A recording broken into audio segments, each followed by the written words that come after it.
Middle east में पिछले कई महीनों से जारी तनाव अब गंभीर संघर्ष में बदल चुका है। इजराइल और अमेरिका के ईरान पर हमले के बाद अमेरिकी राष्ट्रपति डोनाल्ड ट्रंप ने ईरान के supreme leader Ayatollah Ali Khamenei की मौत का दावा किया है।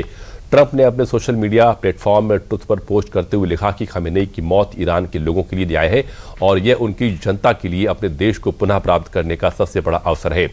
तो वहीं इजराइल के प्रधानमंत्री बेन्यामिन नेतन्याहू ने भी खामेनेई की मौत का दावा किया है। नेतन्याहू ने टेलीविजन पर प्रसारित अपने संबोधन में बताया कि सैन्य अभियान के बाद से खामेनेई सार्वजनिक रूप से नजर नहीं आए हैं, जिससे उनकी मौत की संभावना जताई जा रही है। और इस बीच ईरान की सरकारी मीडिया ने इस बात की पुष्टि की है कि अमेरिका और इजरायली हमले में ईरान के सुप्रीम लीडर अली खामेनेई की मौत हो गई है। ईरान में अली खामेनेई की मौत पर 40 दिन का सार्वजनिक शोक घोषित किया गया है। इस हमले में खामेनेई की बेटी और पोती की भी मौत हो गई है। तो वहीं इजरायली रक्षा बलों ने दावा किया है कि उनकी वायुसेना ने ईरान में सटीक हवाई हमले किए हैं, जिनमें ईरान के रक्षा मंत्री समेत 7 वरिष्ठ रक्षा अधिकारियों की मौत हो गई है।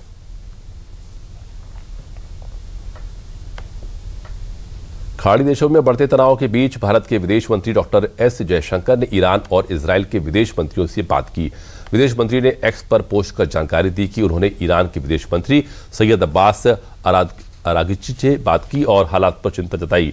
तो वहीं डॉक्टर एस जयशंकर ने इजरायल के विदेश मंत्री गिदोन साआर से भी बात की और मामले का हल बातचीत और कूटनीति से निकालने की अपील की। अमेरिका और इजरायल के संयुक्त प्रहार के बाद ईरान ने भी जवाबी कार्रवाई से आसमान दिला दिया है। तेहरान ने हाइफा तक धधकती आग पूरे शहर को आर्या पार की दहलीज पर ले आई है। क्या ये सीमित सैन्य कार्रवाई है या एक व्यापक युद्ध की शुरुआत? आइए समझते हैं इस विशेष रिपोर्ट के जरिए।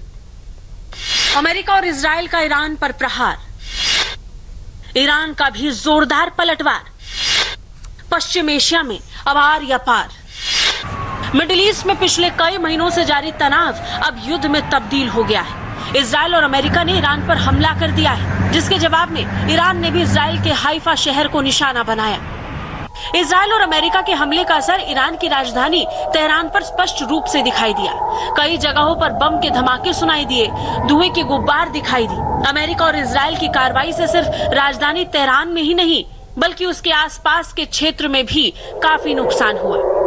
उधर ईरान ने भी जवाबी कार्रवाई शुरू कर दी है। ईरान की तरफ से इजरायल के हाइफा शहर को निशाना बनाकर मिसाइलें दागी गई, लेकिन आयरन डोम ने समय रहते सभी मिसाइलों को सफलतापूर्वक रोक लिया। फिलहाल इजरायल में लगातार युद्ध के सायरन बज रहे हैं। इजरायल के लोगों को बंकर में रहने की सलाह दी गई है।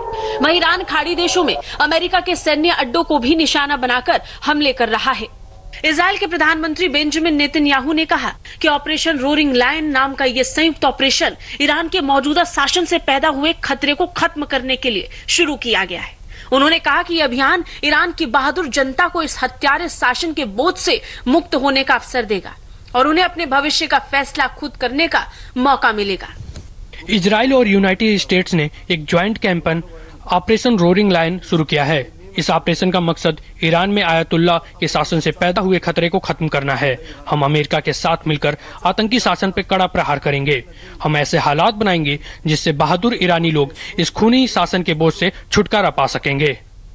अमेरिकी रक्षा मुख्यालय पेंटागन ने ईरान पर अमेरिकी हमलों को ऑपरेशन एपिक फ्यूरी नाम दिया है। इस बीच अमेरिकी राष्ट्रपति डोनाल्ड ट्रंप ने भी इस कार्रवाई का समर्थन करते हुए कहा कि अभियान अमेरिका के लिए सुरक्षा खतरे को खत्म करेगा और ईरान की जनता को अपने शासकों के खिलाफ खड़े होने का मौका देगा।